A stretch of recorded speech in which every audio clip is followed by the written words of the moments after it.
Tá certo. Doutor Fernando, eu citei o seu nome aqui também, sem pedir sua permissão, no começo do programa. Eu não sei se o senhor escutou, acho que não.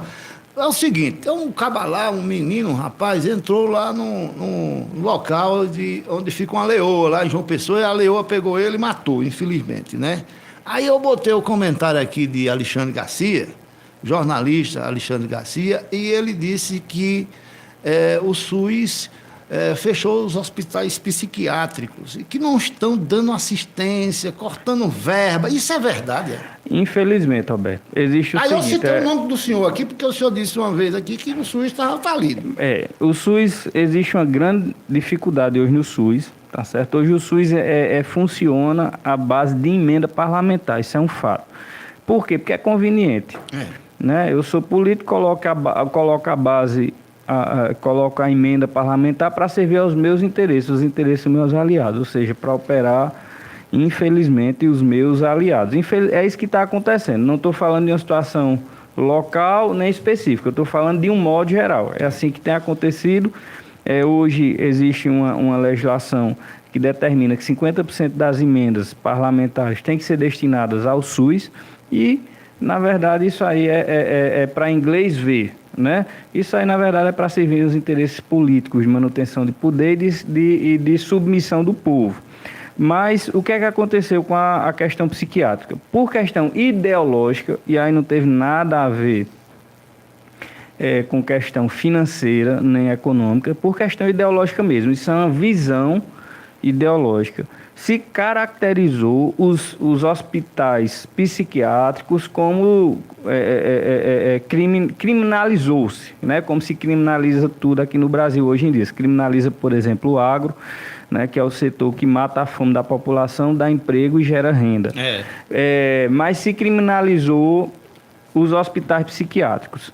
Então, assim, uma coisa, Roberto, é você pegar um doente psiquiátrico, amarrar ele de corrente e colocar ele amarrado no pé de uma cama e deixar ele lá todo sujo, passando fome e sede. Isso é uma coisa, isso realmente é crime.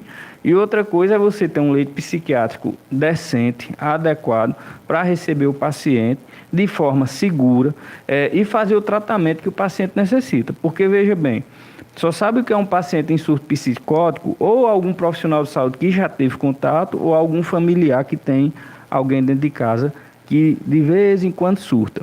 Então, o CAPS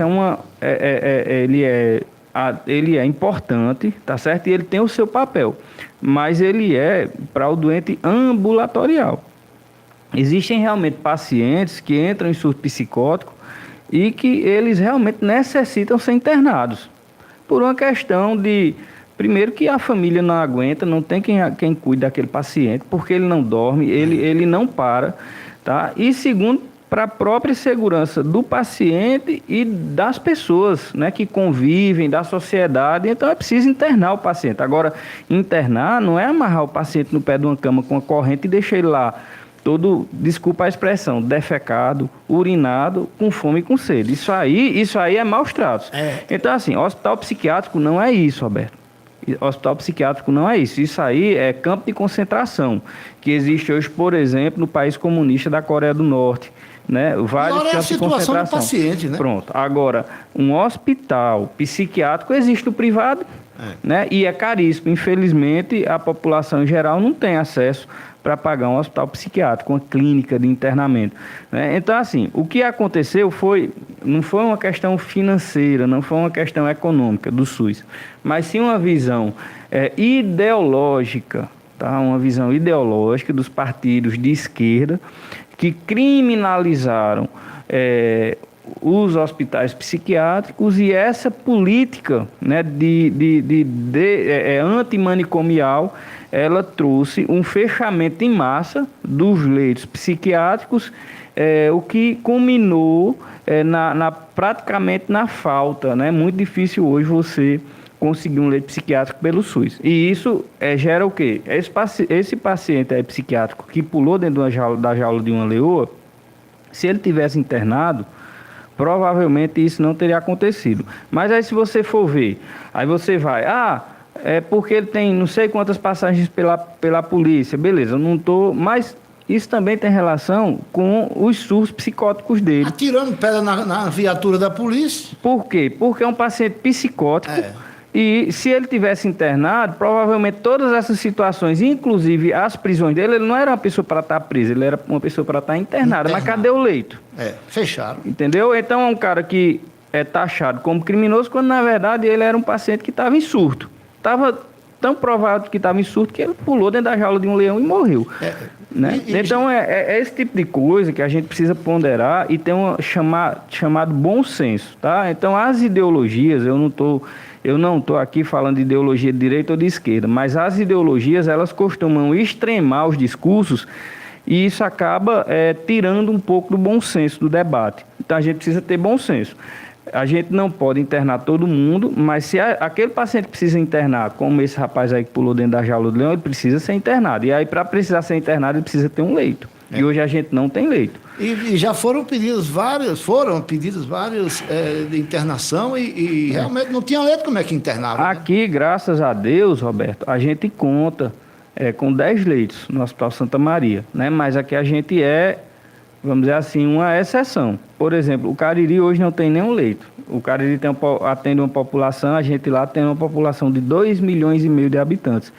E a gente tinha o Hospital Santa Terezinha, lá no Crato, e o Hospital Santa Teresa foi fechado por conta dessa política. Aqui a gente ainda tem 10 leitos, mas ainda é insuficiente para atender, porque são 10 leitos para toda a população do Araripe. E vem até de fora, né? Se tiver leito aí disponível, vem de fora. Exatamente. Cariri, por exemplo. Exatamente. Agora, o senhor me chamou a atenção essa questão das emendas que são usadas aí para a saúde. 50%, né? Isso. 50%. Isso.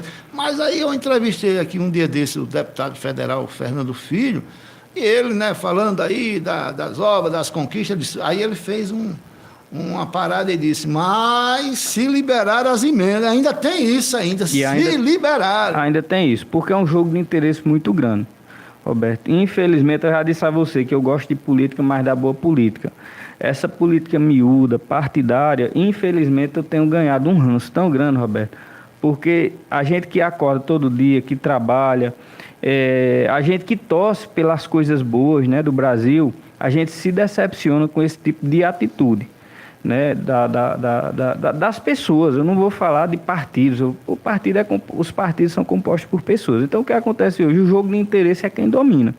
Eu libero emenda para quem me favorece, né? Eu recebo minha emenda e mando para as minhas bases para favorecer aos meus aliados e a população fica refém disso, porque ou vota ou fica sem a cirurgia, ou vota ou fica sem o atendimento especializado. Roberto, hoje a gente está vivendo uma época dentro da medicina, graças a Deus, que as pessoas não morrem mais de dor de barriga. Antigamente, há 20 anos atrás, há 30, a gente escutava dizer assim, fulano morreu de uma dor, mas foi o quê? Não, foi um baião de 2 com banana casca verde que comeu. Balela. Baião de 2 com banana casca verde é bom. E se tiver um toucinho torrado em cima, Roberto, com uma farinhazinha no canto do prato, é primeira de luxo.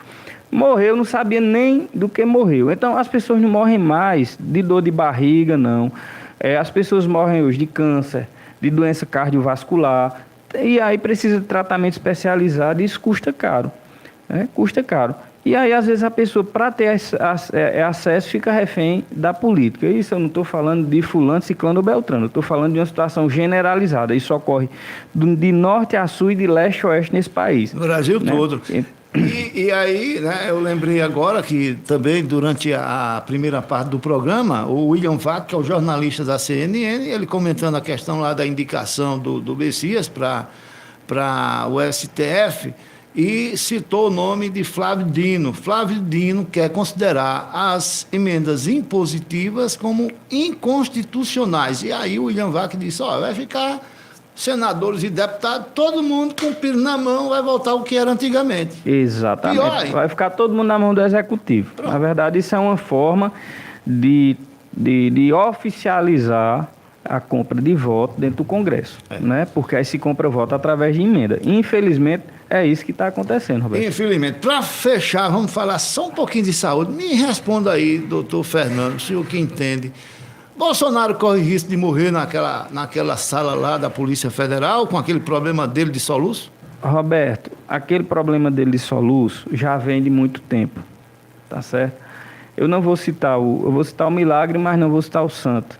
Há pouco mais de um mês atrás, eu tive um encontro com uma figura de destaque nacional na política do Brasil, lá em Fortaleza. A gente esteve lá e tivemos uma conversa muito boa, né? A gente esteve lá na casa dele, ficamos uma conversa extra política. E essa pessoa me confidenciou que Bolsonaro não parava de soluçar.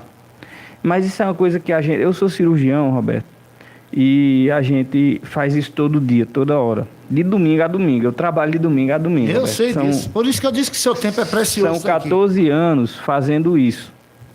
E desses 14 anos são 11 na cirurgia, 11 anos de cirurgião. Graças a Deus, Deus me deu a graça de começar muito cedo numa coisa que eu amo muito fazer. E eu digo a você, o Bolsonaro hoje é um paciente subocluído, né? Então ele está subobstruído, né? Ele não tem mais o trânsito intestinal adequado. Por isso que ele soluça tanto. Isso aí é sinal de refluxo, né? De constipação crônica. Então, independentemente dele estar na cela ou não, tá certo? Essa situação dele é uma situação crônica, que obviamente está vindo à tona agora porque ele foi preso, né? E obviamente eu acredito que a cadeia não seja o lugar adequado para um paciente como ele. Eu estou falando como médico, isso não é uma opinião pessoal. Independentemente de ser Bolsonaro, de ser José, ser Mané, enfim, não é o ambiente adequado. Ele precisa realmente de cuidados médicos. Bom, conversa foi boa demais hoje, doutor Fernando. Obrigado e até... Venha na terça-feira de novo e traga a doutora Patrícia, rapaz. Vamos vir sim. Patrícia hoje até lhe pediu desculpa, viu? Mandou um abraço.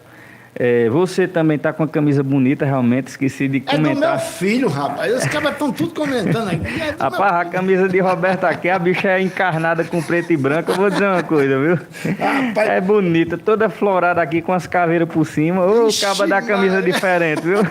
Esse aqui foi a sogra que deu pro meu filho. A sogra do meu filho, né? Ó, disse se botar uma camisa dessa em Bolsonaro, ele para de soluçar na mesma hora. Na hora. Obrigado, doutor. Valeu, Roberto. Um abraço. Intervalo, já tem mais notícias para você. Informando, prestando serviço e comunicando. Roberto Gonçalves.